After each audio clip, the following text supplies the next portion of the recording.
नमस्कार, आर्यवत टाइम्स में आपका स्वागत है, जहां आप जानेंगे बिहार की 27 अगस्त की 7 बजे तक की सभी ताजा बड़ी खबरों के बारे में। उससे पहले एक नजर सुर्खियों की ओर। पटना उपद्रव में बाहरी लोगों का हाथ, पुलिस पर पथराव और आगजनी, 40 गिरफ्तार। गर्म खून है, खोलेंगे ही आरजेडी का नया चुनावी सॉन्ग रिलीज। तेजस्वी राहुल की वोटर अधिकार यात्रा पर आधारित। नीतीश के बेटे निशांत को राजनीति में स्वागत। रोहिणी आचार्य ने कहा, युवाओं को राजनीति में आना चाहिए।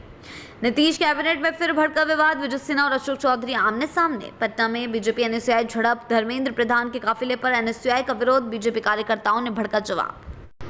बढ़ते हैं खबरों की ओर विस्तार से। पटना उपद्रव में बाहरी लोगों का हाथ, पुलिस पर पथराव और आगजनी, 40 गिरफ्तार। जी हां, राजधानी पटना के अचल पथ पर हुए उपद्रव में बाहरी लोगों का हाथ सामने आया है। पुलिस के अनुसार स्थानीय वार्ड पार्षद ने राजनीतिक मकसद से पैसे देकर बाहरी उपद्रवियों को बुलाया, जिन्होंने स्थानीय लोगों को भड़काकर पथराव और आगजनी करवाई। इस घटना में 5 पुलिसकर्मी घायल हुए और मद्यनिषेध विभाग की गाड़ी को आग लगाई गई। प्रदर्शनकारियों ने एक मंत्री की गाड़ी पर भी पत्थर बरसाए। पुलिस ने मामले में 40 लोगों को गिरफ्तार कर लिया है।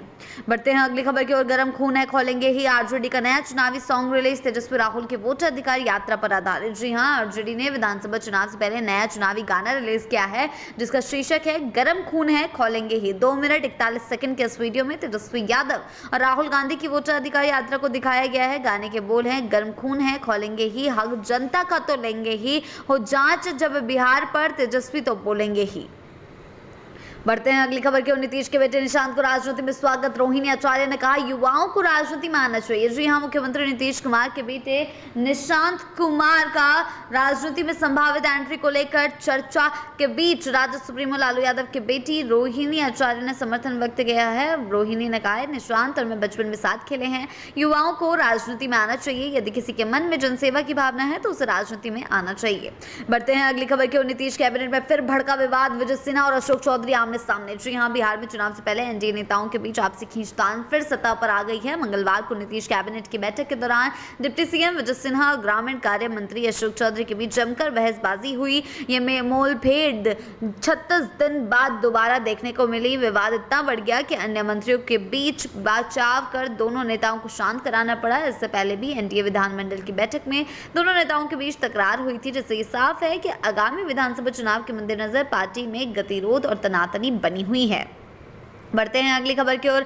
पटना में बीजेपी एनएसयूआई झड़प। धर्मेंद्र प्रधान के काफिले पर एनएसयूआई का विरोध। बीजेपी कार्यकर्ताओं ने भड़का। में केंद्रीय शिक्षा मंत्री धर्मेंद्र प्रधान के ज्ञान भवन में आयोजित भाजपा युवा मोर्चा के बिहार यूथ कॉन्क्लेव में शामिल होने के दौरान हंगामा हो गया। एनएसयूआई के समर्थकों ने उनके काफिले को घेरने की कोशिश की, जिससे मौजूद बीजेपी कार्यकर्ता भड़क गए और झड़प शुरू हो गई।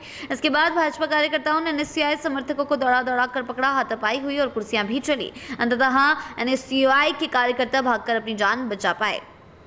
बढ़ते हैं अगली खबर की ओर। तेजस्वी के सीएम फेस पर मुकेश सहनी का बयान। राहुल गांधी अकेले नहीं लेंगे फैसला। जी हां, बिहार विधानसभा चुनाव 2025 में महागठबंधन के सीएम फेस को लेकर सियासत गर्म हो गई है। विकासशील इंसान पार्टी के सुप्रीमो मुकेश सहनी ने सुपौल में वोटर अधिकार यात्रा के दौरान कहा कि तेजस्वी यादव को मुख्यमंत्री बनाने पर फैसला केवल राहुल गांधी नहीं लेंगे। इससे महागठबंधन के अंदर चर्चा और हलचल तेज हो गई है। पिछले दिनों पुणे में प्रेस वार्ता में भी तेजस्वी को सीएम बनाने के सवाल पर राहुल गांधी ने सीधे जवाब टाल दिया था।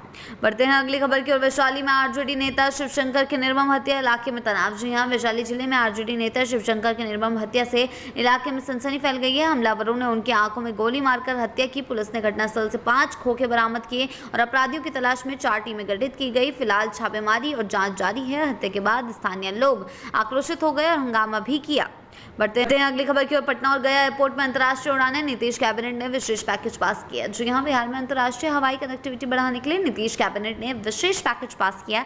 इसके तहत पटना एयरपोर्ट के काठमांडू के लिए फ्लाइट शुरू की जा सकेगी, जबकि गया एयरपोर्ट से भी अंतर्राष्ट्रीय रूट पर उड़ानों की सुविधा बढ़ाई जाएगी। इस फैसले से बिहार की व्यापारिक, पर्यटन और वैश्विक संपर्क क्षमता में सुधार की उम्मीद है। अधिकारियों ने बताया कि जल्द ही एयरलाइन कंपनियों के साथ संपर्क कर रूट ऑपरेशन की प्रक्रिया शुरू की जाएगी। बढ़ते हैं अगली खबर की ओर। सुपौल में राहुल प्रियंका की वोटर अधिकार यात्रा। बीजेपी ने साधा निशाना। जी हां, सुपौल में वोटर अधिकार यात्रा के दौरान राहुल गांधी और प्रियंका गांधी एक ही वाहन पर जनता को अभिवादन करते नजर आए। दोनों नेताओं के साथ तेलंगाना के मुख्यमंत्री रेवंत रेड्डी भी मौजूद थे। सड़क किनारे भारी भीड़ ने दोनों का गर्मजोशी स्वागत किया। इस दौरान भाजपा ने यात्रा पर निशाना साधते हुए टिप्पणी की कि विपक्षी दल चुनावी राजनीति के लिए वोटरों को आकर्षित करने का प्रयास कर रहे हैं। बढ़ते हैं अगली खबर की। विकास पुरुष का बेटा बिहार का भविष्य। जेडीयू कार्यालय पर निशांत का पोस्टर। पोस्टर। जी हां, पटना में जनता दल यूनाइटेड कार्यालय के बाहर मुख्यमंत्री नीतीश कुमार और उनके बेटे निशांत कुमार का पोस्टर लगाया गया है। पोस्टर पर निशांत को बिहार के भविष्य के रूप में पेश किया गया है और उनके साथ नीतीश की तस्वीर भी शामिल है। हालांकि मुख्यमंत्री नीतीश कुमार और उनके बेटे निशांत ने अभी तक राजनीति में एंट्री पर किसी भी प्रकार की आधिकारिक घोषणा नहीं की है। इसके बावजूद पार्टी कार्यकर्ताओं और स्थानीय नेताओं के बीच निशांत की संभावित राजनीतिक भूमिका को लेकर चर्चा जोरों पर है।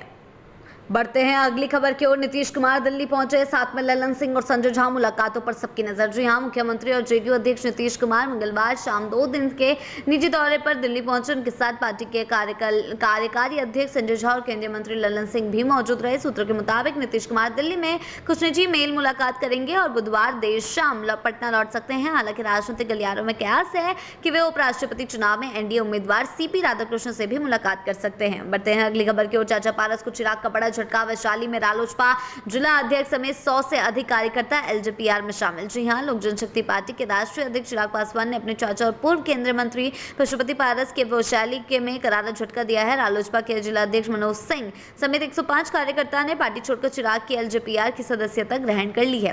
राजधानी पटना स्थित पार्टी कार्यालय में आयोजित कार्यक्रम में एलजेपीआर के प्रदेश अध्यक्ष राजू तिवारी ने भी सभी को सदस्यता दिलाई।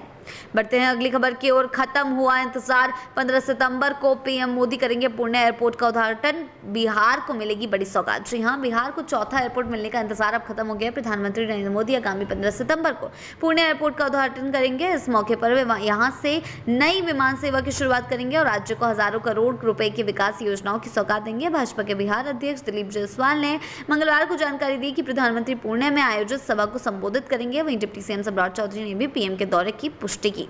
बढ़ते हैं अगली खबर की ओर। हड़ताल भड़काने का आरोप। नीतीश कुमार ने 146 संविदा कर्मियों को सेवा से बर्खास्त किया। जी हां, बिहार में संविदा कर्मियों पर कार्रवाई का सिलसिला जारी है। राजस्व एवं भूमि सुधार विभाग ने मंगलवार को 146 संविदा कर्मियों को सेवा से बर्खास्त कर दिया है। इन पर आरोप है कि उन्होंने हड़ताल भड़काई है और सरकारी कार्य में बाधा उत्पन्न की है। बर्खास्त किए गए कर्मियों में 97 विशेष सर्वेक्षण अमीन, 24 विशेष सर्वेक्षण कानूनगो और 25 विशेष सर्वेक्षण लिपिक शामिल है। विभाग ने यह कार्रवाई जिलों से प्राप्त प्रतिवेदन के आधार पर की है। बिहार की ऐसी ताजा बड़ी खबरों के लिए जुड़े रहें आर्यभट्ट टाइम्स के साथ ही चैनल को सब्सक्राइब करना ना भूलें और हमारी फेसबुक और वेबसाइट के साथ भी जरूर जुड़े। ऐसी ही अपडेट्स के लिए जुड़े रहें आर्यभट्ट टाइम्स के साथ ही चैनल को सब्सक्राइब करना ना भूलें और हमारी फेसबुक और वेबसाइट के साथ भी जरूर जुड़ें।